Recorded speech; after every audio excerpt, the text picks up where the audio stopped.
to cover a great amount of distance to get to me. So maintaining that range, sticking him with hard jabs throughout the fight, high, low, double, tripling up the jab, and really just keeping a measured hard jab on him is going to be really important.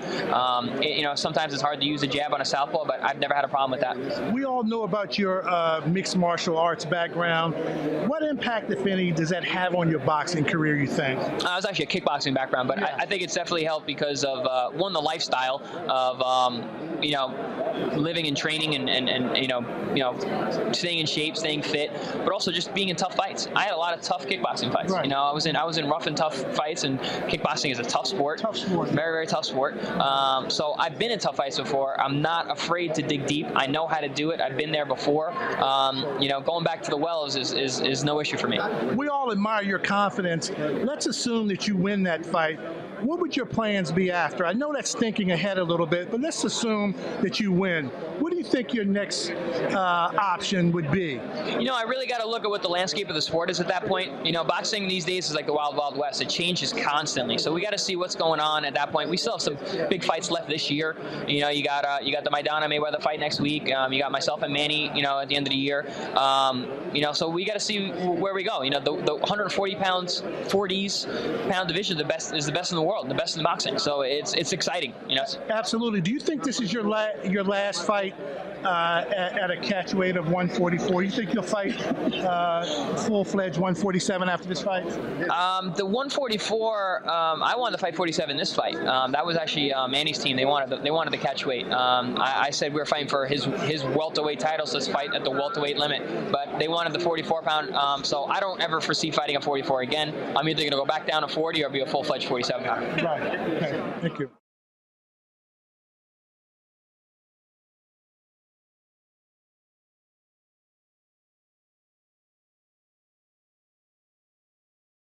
Sprinting out of a hole. Oh, no, he's ready. Oh, He's goodness, ready. Tyrone Davis. Yes, sir.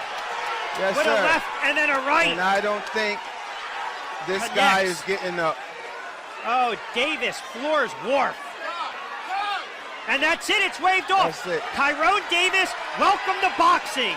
Welcome back, everyone, to GFL.TV and Comcast Sportsnet. Rich Quinones ringside with a special guest, Frankie Santos de Alba. All right, welcome back, everyone, inside the Rosecroft Raceway. Ringside, Rich Quinones with my broadcast partner, Gary Digital Williams. When it was all said and done, we saw some early stoppages, we saw some knockouts, we saw some fights go the distance. Welcome, everyone, to Against the Ropes. I'm Rich Quinones, on location in gorgeous Gatineau, Quebec. We are live at the Crown Plaza Hotel. There's no way they should allow this to continue. Sean Clark's going to give him the count. There's no 3-down knockdown rule. There's no standing 8. Osnell Charles has absorbed a lot of punishment tonight, Ron. I am very surprised. Clark is one of the best in the business. He's watching us. Now Charles has got to show him something. Alba with a left, then another right. Alba again. He's going to stop it. That's going to be it. And it's over. It's all over. Oh, my goodness. Welcome to Pennsylvania boxing, fans. A couple moments of first all-pro female card in North American history will take place right here, maybe about 15 or so yards away from us. Shireen Thomas joins us. Rosie joins us for a couple moments. Oh, what a left! Oh, Stalfer goes down and pops right back up. He is definitely dazed. Paisley, vicious left, Ron. Beautifully done by Paisley. Some would say, well, did you really dream this? Did you really see this coming? I visualized it every day in the prison cell, man. That is surprising. Well, Cartagena now smelling blood. Snaps that jab, goes in with a downstairs, now a left. Working over Miguel Robles. Oh, goodness! Cartagena caught him again. Oh, mercy! Don't know if he's getting up. These guys, I'm going to tell you, Robles was throwing shots that had they connected, it would have been trouble for Cartagena. He just couldn't connect. I think the bottom line is, I thought this was going to be the test for Miguel Cartagena. Soto off balance in round number 5. Harrison with a left and then another left. Going for a right, Soto goes down! Soto goes down again! A vicious right, and that might be the night of Eddie Soto. Oh, he's going to have a hard time getting up. That's it! It's over! Oh, it's over!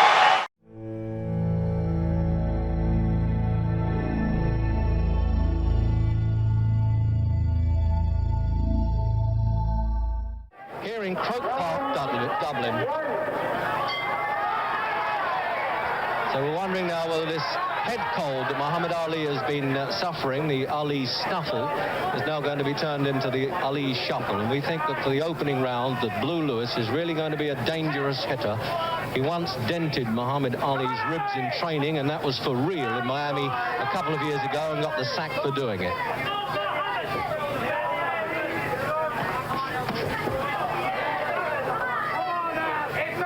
Once again, Muhammad Ali at his dancing weight, as he calls it, 217, just a pound heavier than he weighed for Jerry Quarry. And 223.5, Al Lewis, that's 13 stones, 13 pounds and a half in British scale. Now Lewis knows he has to get right on top of Ali, and he's a rough customer, and there's a lot of excitement in Lewis's corner to encourage him.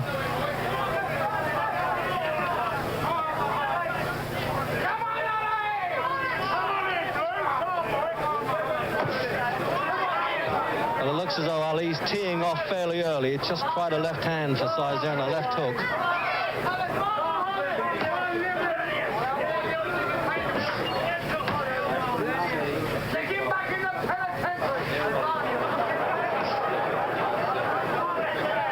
I think that'll be the pattern here from Ali, trying to keep Lewis at bay. This fellow has a long reach. He's got to flick this left hand out there like a snake's tongue just to keep Lewis at bay.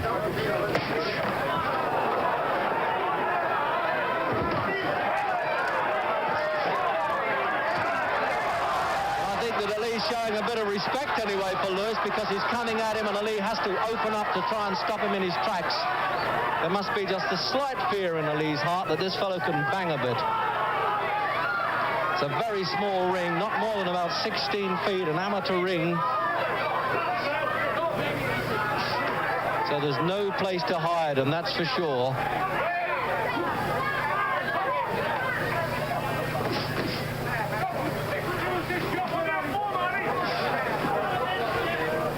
As though Lewis can reach him with that left hand as well there.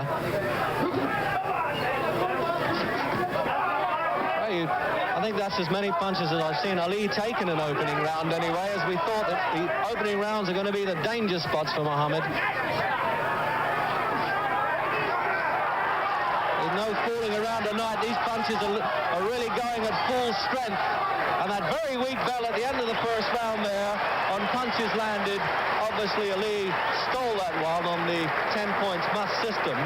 But I must say, there was no fooling around from Lewis. He was getting stuck in very early, and I thought that Ali showed him a great deal of respect. And coming in the ring, who will obviously get a lot of whistles, is the young lady from Dublin. George McGovern has a round card, Rig. I think Harold Conrad must be a Democrat. Well, what do you know about that?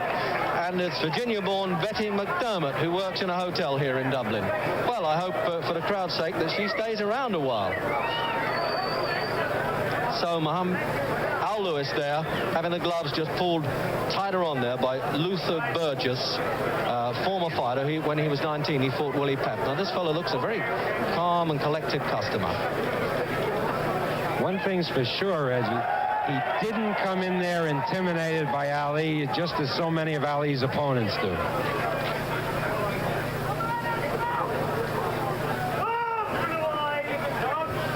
Well, this seems an extraordinary rest period to me. It seemed far more than a minute. I think they had to wait for the young lady to get out of the ring. So, round two, and right away Lewis is off the mark with a left hook there that landed. Ali was just pulling his head back a bit, but he didn't get away completely.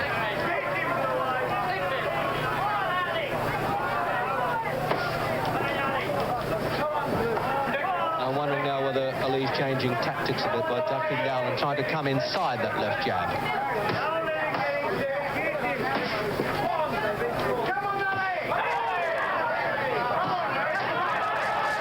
Ali teed off pretty good with a left hook there. And he looks as though he definitely has, if not respect, perhaps even a bit of fear that Lewis might come at him a bit dangerously, and he's trying to take him out quick.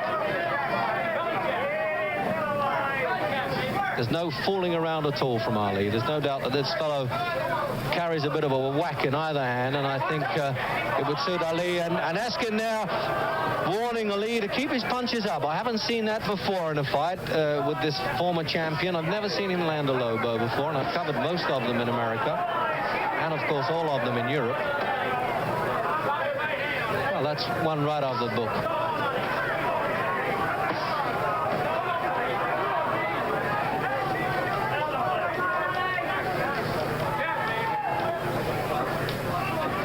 And this is a very heavily padded ring, which is maybe one of the reasons why the dancing feet are not in evidence.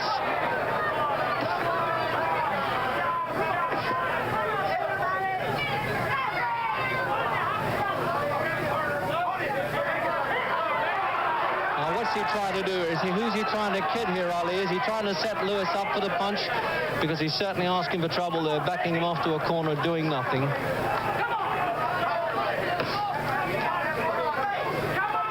That left flick to the body, and if Lewis tees off with a right hand counter, he could be in trouble.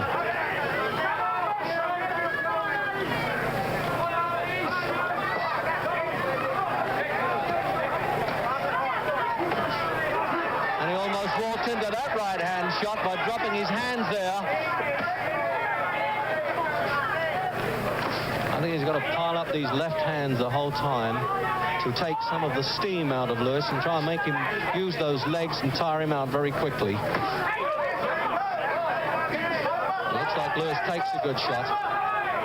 30 fights and lost only 4 of them.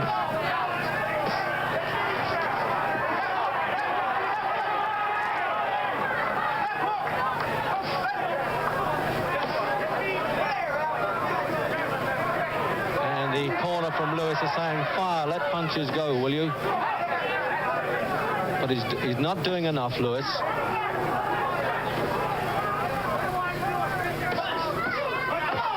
And a good combination there, right on the bell with Muhammad Ali. Just a word about Al Lewis. He's 29, comes out of Detroit, and had 30 fights in which he's lost 4. He lost twice to Leotis Martin, whom I thought was one of the best American heavyweights who never got a title shot, and also to Bob Stallings, but he reversed that decision against Stalling. And he's had 16 TKOs. Bob? Well, he's come to fight tonight. He certainly looked like a tiger in that first round. In the second round, Ali slowed him down a bit, but Al Blue Lewis is here to fight, and Ali has an evening's full work cut out for him.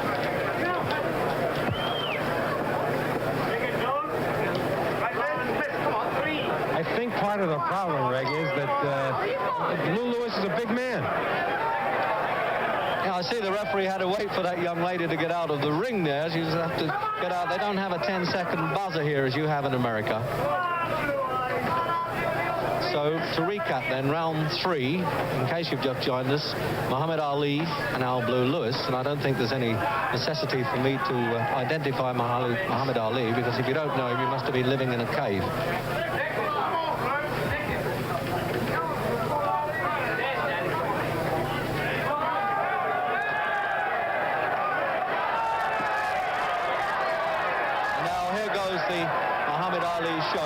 Around in Dublin rather like a Pied Piper.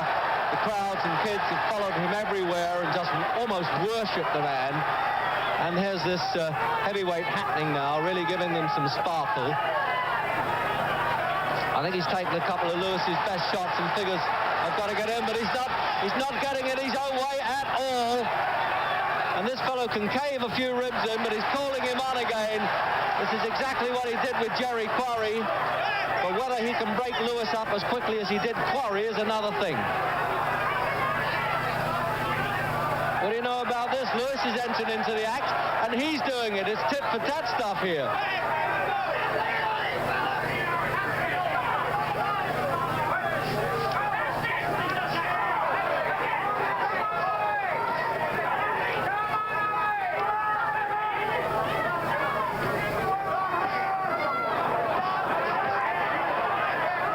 Shots are a bit high with the right hand, catching Lewis on the temple. That'll make him difficult for him to think a bit if he takes too many of those on the top of the head. And hanging onto the ropes there, You're not supposed to do that according to the rules over here. But I think they've parked the rule book at the gates tonight and left it all to Lewiskin.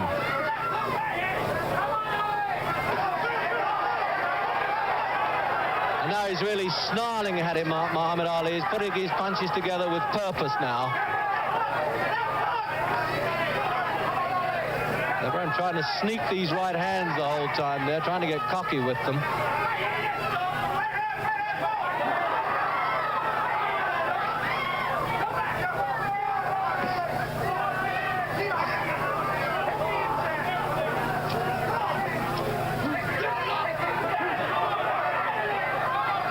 Lewis is jabbing with that left hand, pouring with it a bit, like a man who's a bit uncertain of where he's going. I'm surprised he's backing himself onto the ropes like this, Lewis. I mean, he knows he can't get away any farther than that. He's in trouble. As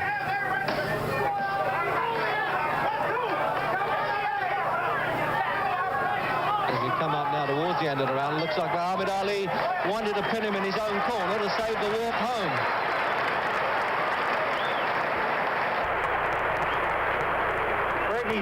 Lewis is certainly doing a lot better job than, for example, Jerry Quarry did with Muhammad. At least Lewis is in there, he's fighting, and certainly Muhammad is taking him seriously.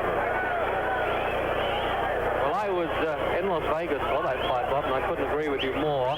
I thought Quarry would give him much more trouble than he did, but he didn't, and I agree with you that certainly these opening rounds, Lewis's bums have been coming, and it looks as though Muhammad Ali has got to use the softening up process before he can catch up with this fellow.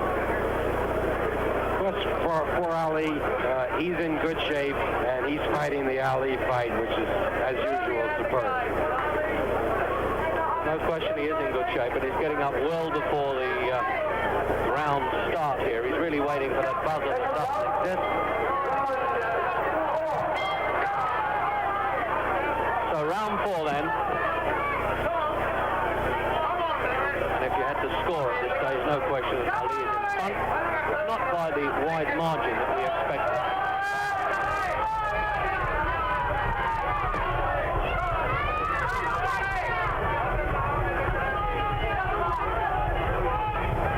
Lewis's last fight was against that rough Oscar Bonavina down in Buenos Aires, and word had it that Lewis was not only doing well, but on his way to defeating Bonavina, but he was disqualified for butting. Well, if you butt Bonavina at Buenos Aires, you've got no chance.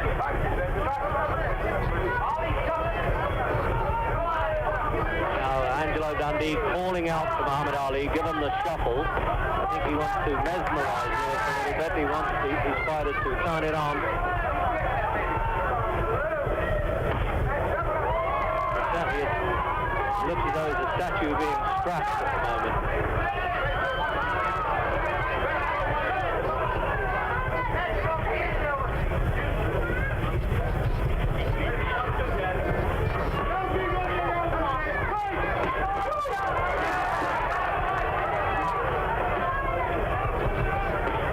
Now that Lewis is rooted to the center of the ring, and this fellow is using this ring, even though it is only about 16 feet square, and the referee having a job to keep out of the way of these big fellows as well. But it doesn't look as though it's had any effect yet on Lewis's leg. And he's willing to throw bombs if he gets the chance.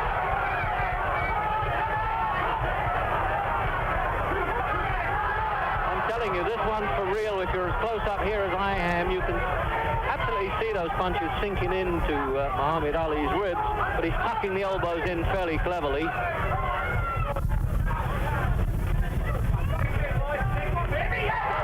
that really banged Lewis off balance. I don't know really whether he was hurt by that. He's certainly got uncertain legs, to say the least. But I wonder whether he just toppled him off balance or hurt him with that one. I wouldn't like to take it to try.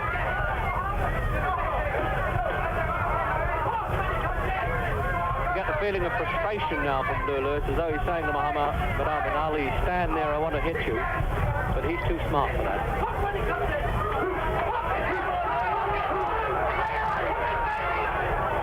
Ali breaking the force of those punches, tucking his arms inside.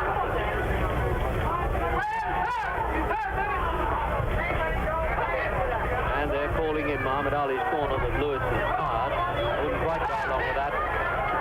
I understand that he's not a long-distance fighter.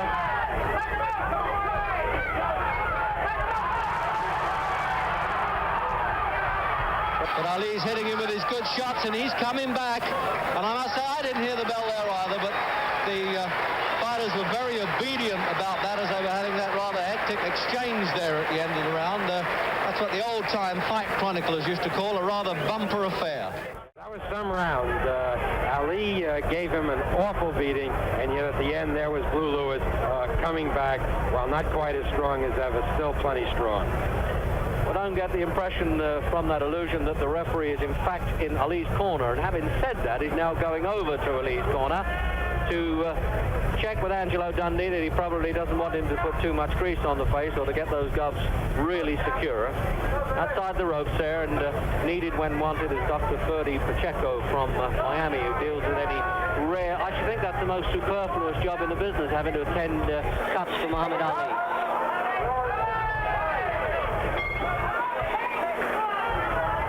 So round 5.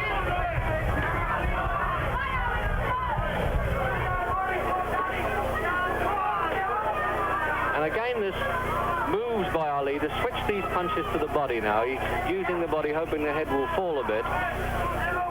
Certainly Lewis's legs look a bit uncertain, and I think exaggerated too by this very soft padding under the canvas.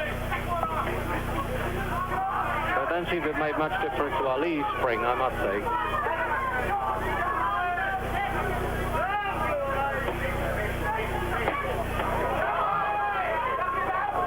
Doing that to try and make Lewis drop his guard a bit and then whip that right hand over. Continually picking his spot there. Just look at this, he's tacking him off. He's done it about a dozen times on the turn, that left hand, and they're really sinking in. They look like taps, but they are not. That's the punch he's looking for. I think he's using that left hand to try and get Lewis to expose the chin a bit. There it is, trying to emphasize a downward motion.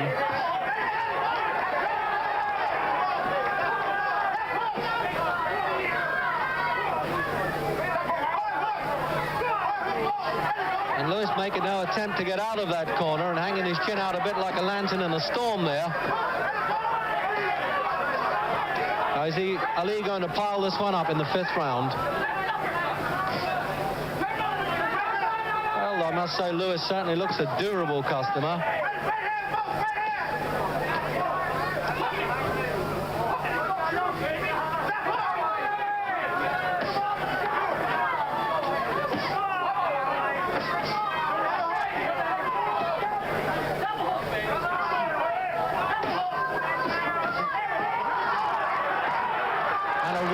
Swing there from Lewis, caught Ali around the ribs, a little far back. Now that was the punch that he hurt him with in training 2 years ago. And that took just a little blow away from Ali, who was just skating that round until that one landed.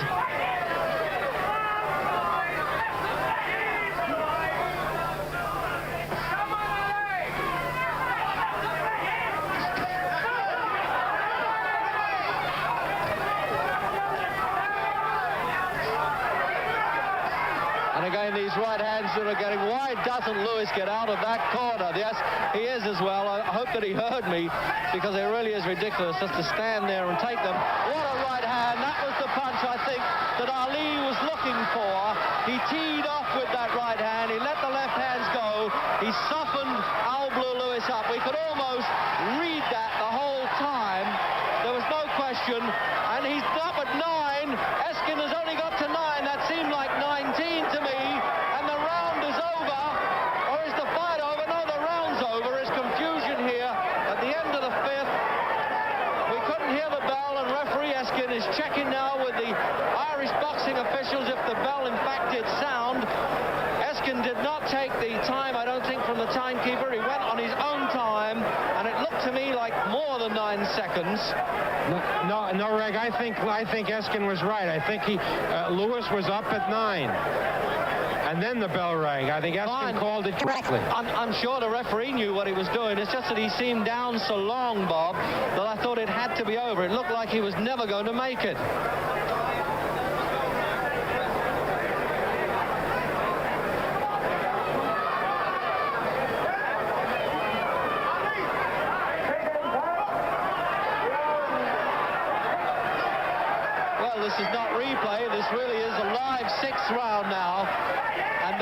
question there where the bell did not save Al Lewis. It's the rarity these days. The referee counted to 9. The bell went, and he stopped the fight and let it start again in the 6th round. And that is exactly what we saw with Ali, softening up Lewis with that left hand and looking for that right hand shot to knock him over. There it is again, trying it for size. I doubt whether he can let him go this round, because it's probably a blow to his pride if Lewis survives this one.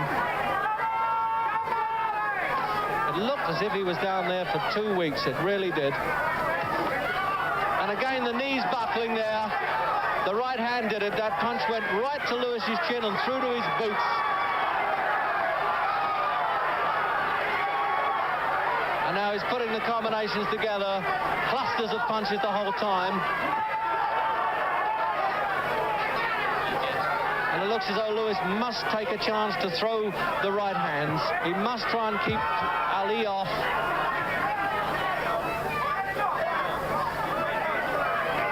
It's a good job those ropes are there. I really think they are keeping Lewis up.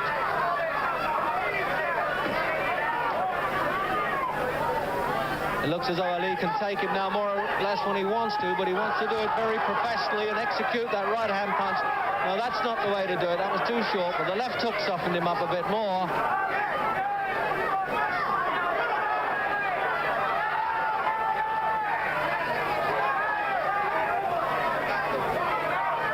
Lewis came in thinking that he could really pull off a surprise here, but they all say this, all except with the exception of Joe Frazier, the official heavyweight champion.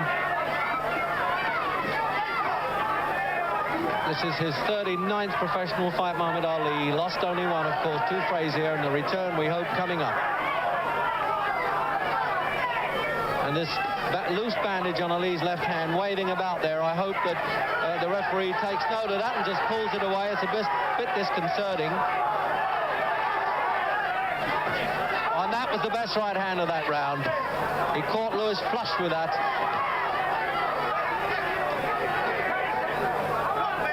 Half a minute in this round.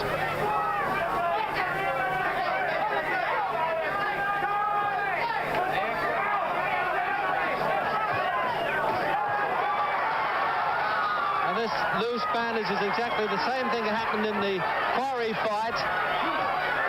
And Lewis is coming back now. He's teeing off and fighting back. Well, what do you know about this?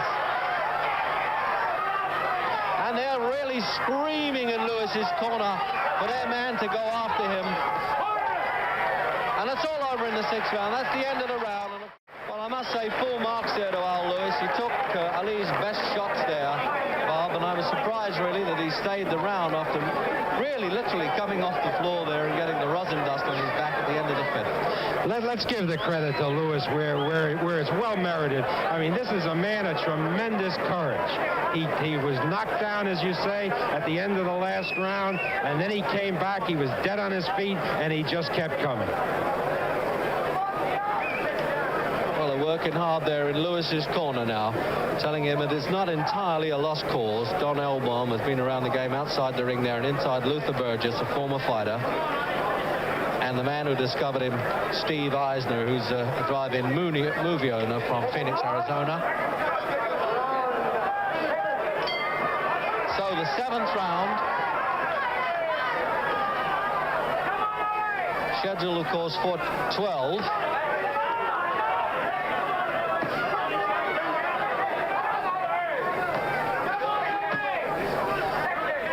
So Lewis obviously wasn't quite the fall guy that Ali thought he was before the fight. And if he sold him a bit short, he's in trouble. But there's no question that we remember this fight as the man who was saved by the bell, which you don't see very rarely in modern boxing. There again, they're really breaking up. His legs are unhinging. The right hand, it was a bit high, that one, but now he's using the variety of punches. The left hooks are coming in and jabbing away to the stomach there. And all Lewis is trying to do now is that wing and a prayer stuff, hoping that he can just catch Ali as he comes in a little bit carelessly perhaps, but no, he's tucking that chin down, protecting himself the whole time. This fella is a very super boxer.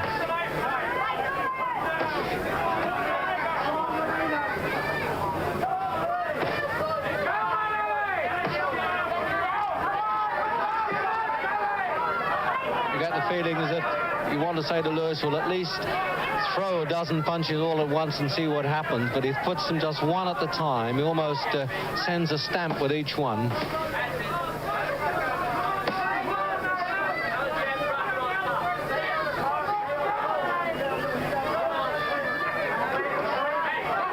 And this is a no-hit at this stage. No, they're back in again.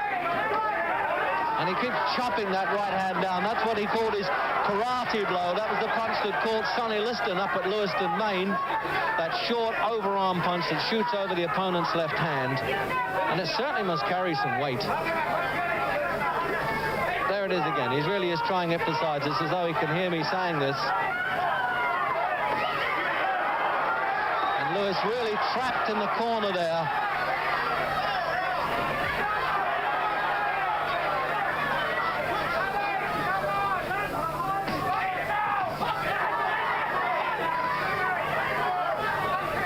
Courageous man this Lewis is. He's taken Ali's best shots and he really has let his best punches go here. No fooling around at all. He's making a hard job of maintaining constant pressure. Now he has Lewis pinned in Lewis's own corner, and Lewis's seconds really screaming there. Let some punches go, and he's responding to that. So there's these broad shoulders of Ali in full flight, and a left hook there that really rocked Lewis just above me. It's about 3 feet away from here. And again the bell then. Well, I must pay full tribute here, Bob, to the courage of Al Lewis, and he responded to his corner when they wanted him to come out fighting back. I just don't know how the man is doing it. There's a limit to physical endurance. Ali is in great shape. He's moving around.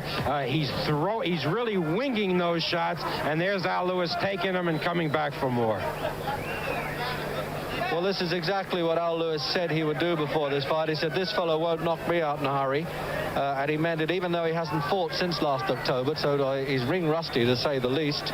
That's mostly, I understand, because nobody will get in there with him, although they may well do after this fight. But it looks as though they've avoided this fellow Lewis like the plague, and I think there are times when we can understand managers doing that.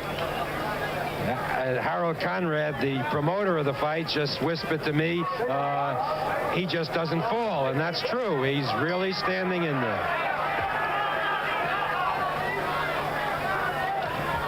So we're into the 8th round, men. And it's just a question now whether this strong man Lewis can be broken up. I think probably there's a sign of frustration with Ali now.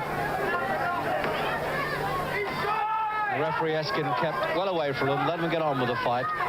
He's only been needed really on the knockdown and just once on a low blow from Ali.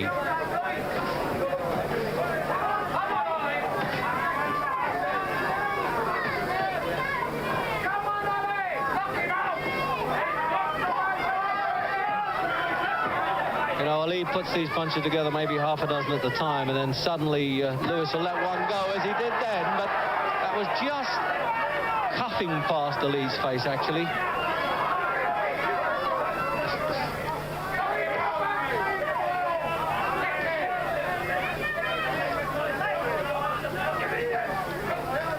I get the message that Lewis is not the kind of guy you'd want to fight in a dugout. He's getting a bit right hand happy now, Ali. One after the other. There it is again, and as Lewis walks into him, the momentum is even greater.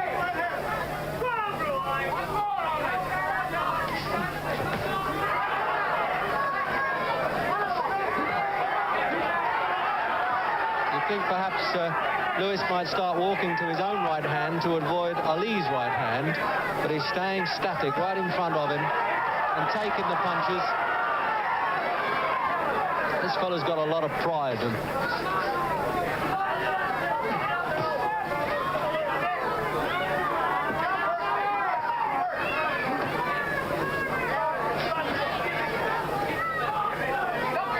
Well, it looks to me as though Al Lewis is earning that $25,000 the hard way, but he's in there a real professional to the core.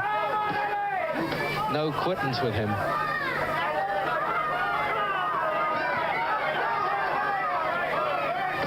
I think probably Lewis can't really understand why he can't land a punch really right on the point of Ali's jaw. And hanging onto the ropes there.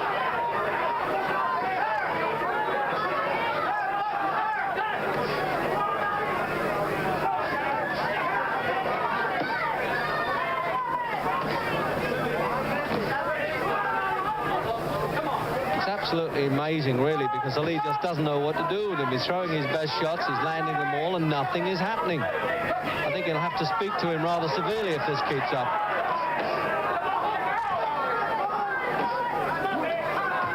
And what do you know, Lewis is coming back again. I wonder if there's any possibility of Ali being shot. No, I wouldn't have thought so. Yeah, I tell you, Reg, Ali looks, as I look at him now in this corner, looks like he's bone tired. He still has 4 rounds to go against a very, very tough customer, and I hope that he'll be able to keep it up because otherwise he's in with a very dangerous opponent. Well, certainly the rounds girls are getting tired. We've had to have a change of scenery for that 9th round. The other one's been worn out by walking through there. There she is, the Irish Colleen. Don't you think that everybody here thought it was all over at that 6th round? Well, certainly this commentator did. I'll tell you that, Bob. I thought there was no way that he could get up there. And I'm really proud of this fellow because there's nothing I admire more in a professional ring than courage, and he has it. So that's the mouthpiece, or as they're called in Britain, the gum shield, just being poked into Lewis's mouth there as we come up for round 9, scheduled for 12. And in case you've just joined us, it's Muhammad Ali and Old Blue Lewis. And Lewis was on the floor at the end of the 5th round, looked as though he was out for the world, and then the bell went and he was hauled back. And I must say he's been putting up, as we might say in Britain, a very stern show.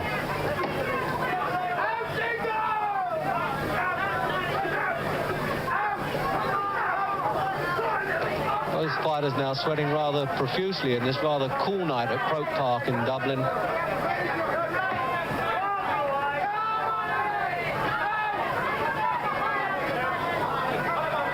Now this peekaboo stuff, you don't often see Muhammad Ali do that, and he'll certainly get it with his next opponent, Floyd Patterson, and that takes place at Madison Square Garden.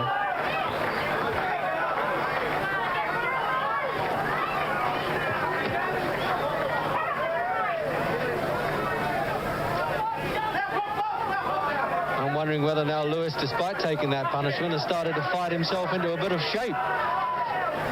Because certainly everything that Ali throws at him, he totally ignores and tries his right hand. He's copying the Ali stuff now. I think that's what's called taking a bit of a liberty.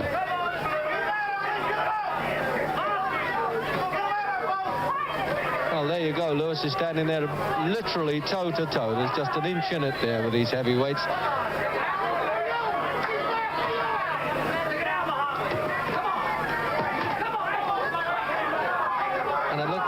Having a lot of trouble setting him up for that final payoff punch if it can come over, and it's not so certain that it will, because Lewis still having a go.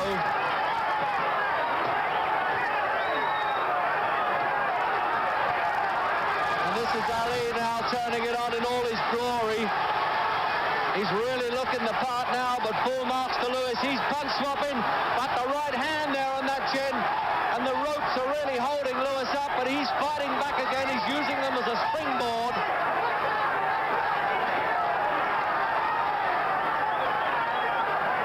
What punishment this man's taken, and coming back. This will surprise Ali. He hasn't had an opponent do this, I don't think, since Joe Frazier.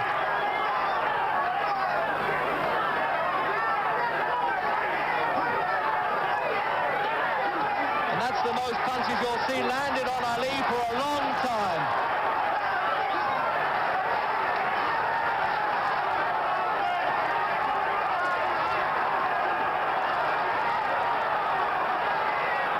And that real glare there with Ali, it looks as though he's really upset the way this fella's coming back.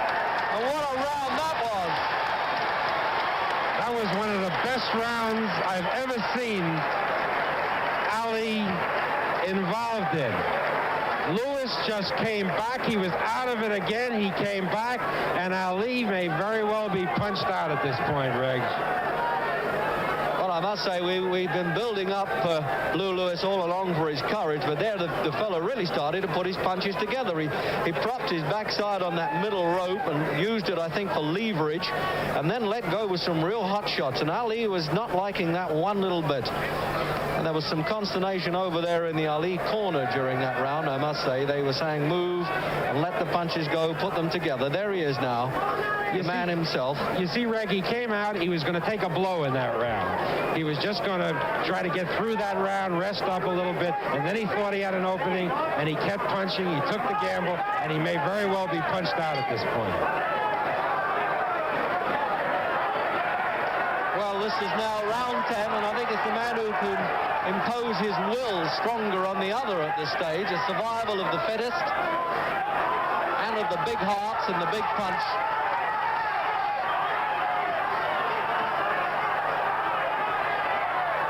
Remember, before the Quarry fight, Ali couldn't put Mac Foster or George Chuvalo away, but he is trying like mad with this one.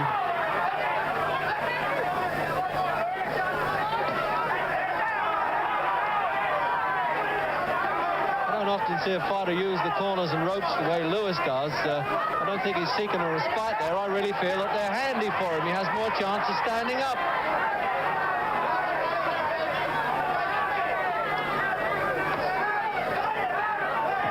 Teeing off now with left hooks. And it looks as though the sap really is running out of Lewis's legs, but how can you tell? He suddenly pulls himself together.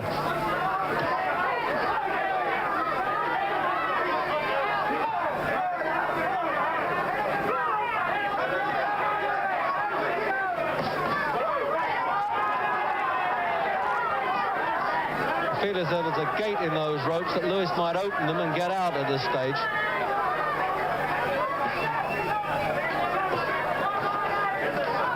But this round definitely is all Ali, and he's picking every punch and making them count. He's trying to break this fellow up for sure this round.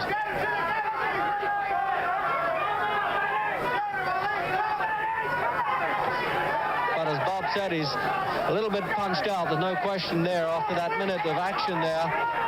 He just needs the breather the whole time.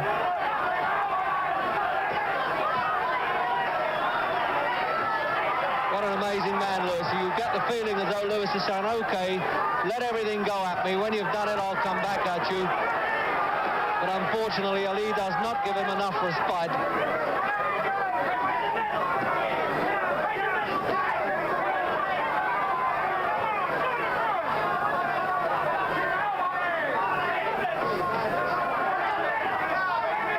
And these legs really are unhinging the whole time on Lewis. They're just almost disobedient.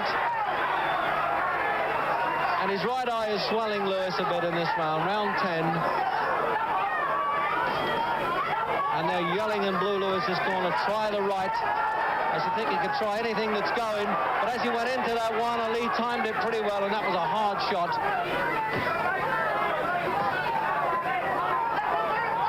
That's the first time Lewis has really backed off, and as though it was a sort of token of surrender, but only for a few seconds.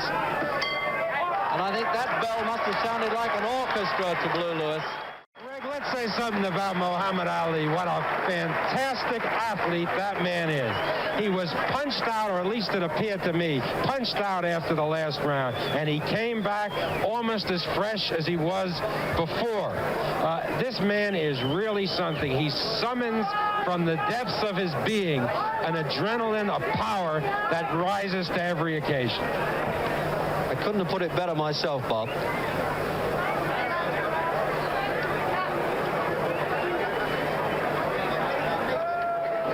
Just to recap there, then, this is the 39th fight for Muhammad Ali and the 31st for this man, Al Blue Lewis. Covered with this posse of seconds, really working hard. Luther Burgess, Don Elbaum, Steve Eisner. As we come up for the 11th round. So round 11, and as Bob was saying, the way that Ali pulled himself together there, he's back up on his toes again. 30 years old now, but what a fantastic athlete he still is. He was out doing some road running only a few hours before the fight. I saw him on the golf course in his tracksuit. He was jogging away there. What a fantastic man he is. Suffering a little bit from a head cold, but I think he sweated that out during the fight.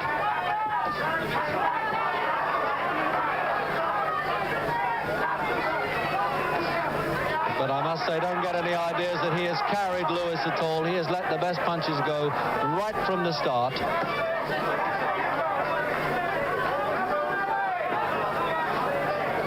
Lewis fighting all the time with his mouth open there, which is a bad thing. If he gets caught there, he could get his jaw broken, I would have thought. But with that huge mouthpiece in, he's got some chance of it bouncing off a bit.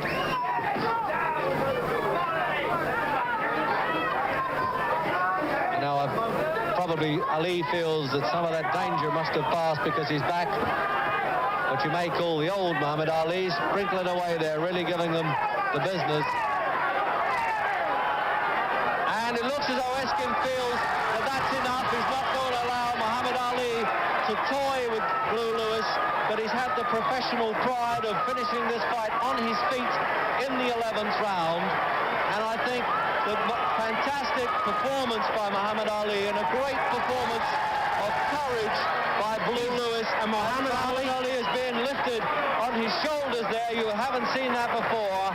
His brother Rockman is lifting him up, and Lewis is lifting Muhammad Ali up. Usual situation in the ring where all chaos breaks out. Come on now, for Christ's sake. Ali, the former world champion. And as always, there's bedlam in the ring afterwards. It looks like the subway in the rush hour. People are treading all over our shoulders. They always do this, of course, at a big fight.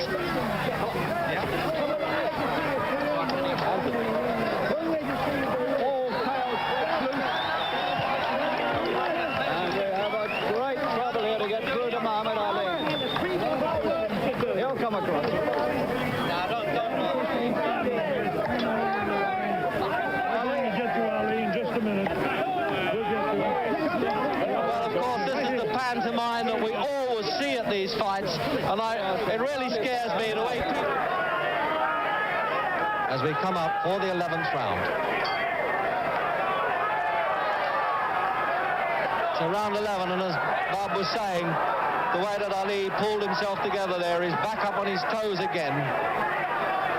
30 years old now, but what a fantastic athlete he still is. He was out doing some road running only a few hours before the fight. I saw him on the golf course in his tracksuit. He was jogging away there. What a fantastic man he is. Suffering a little bit from a head cold, but I think he sweated that out during the fight.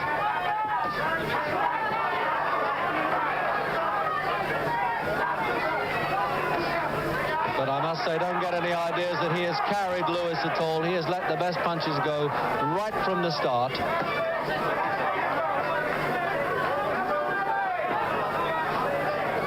Lewis fighting all the time with his mouth open there, which is a bad thing. If he gets caught there, he could get his jaw broken, I would have thought. But with that huge mouthpiece in, he's got some chance of it bouncing off a bit.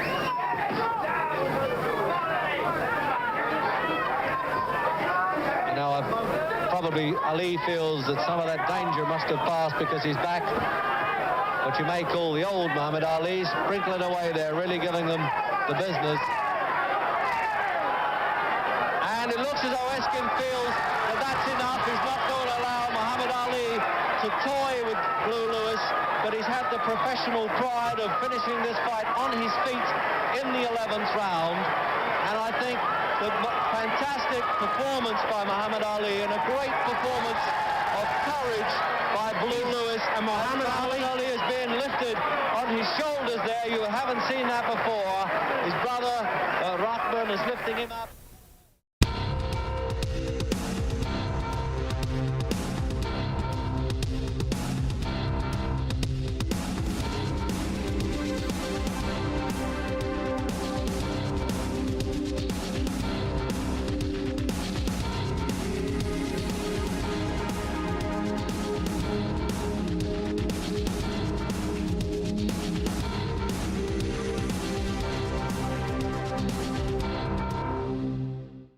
This is Rich Quinones, host of Boxing Around the Globe. We break down the fights. We have analysts, experts. We always try to give you a little bit of an edge with some passion, some entertainment, some insight and knowledge. And that's why you have to keep it locked into Boxing Around the Globe, exclusively on the Ringside Network. Boxing Around the Globe. Catch it on the Ringside Network.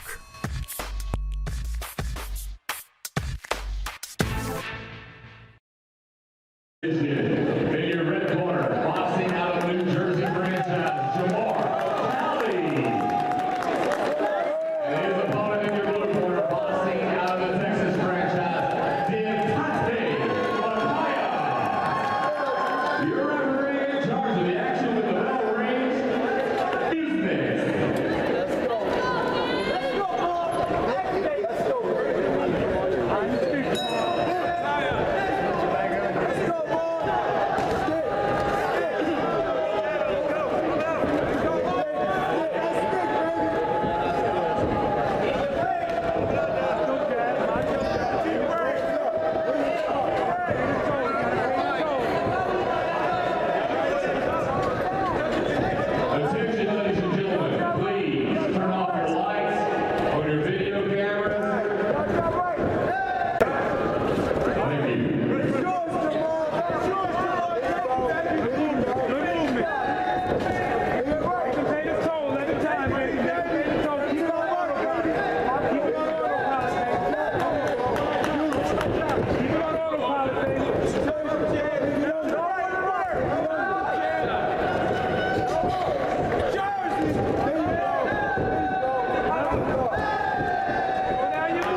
The Ringside Network goes toe-to-toe with 24 hours of the sweet science. Get the action, insight, and backstories behind the game on Boxing Around the Globe.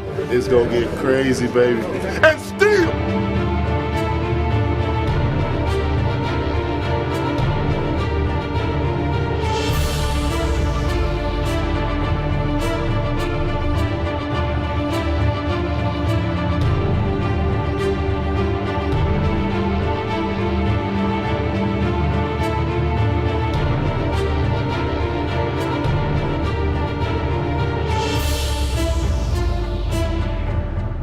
Hello and welcome to our show. I'm Brian Jenkins alongside my Ringside Network partner, Dee Dee Mann. We're coming to you from the boxing capital of the world, Philadelphia, PA, the city that has launched and sustained many a famous boxer's career.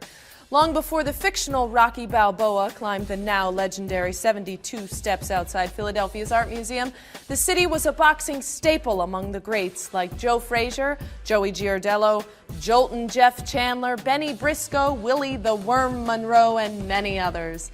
They're part of a tradition dating back to the 1940s when Philly became known as the place where the toughest of the tough learned the sweet science in rough and tumble gyms.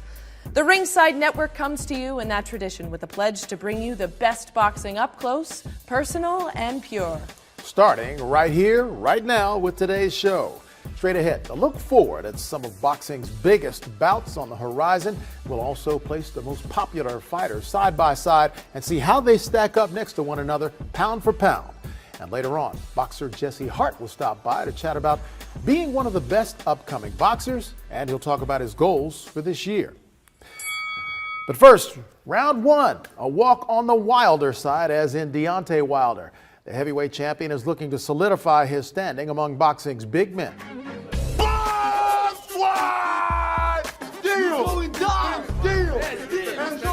Wilder's fresh off a sensational victory over Arthur Spilka. Took place last month. Fans at Brooklyn's Barclays Center saw that. The champ delivered a devastating right hand in the ninth that rendered Spilka unconscious and sent him off in an ambulance.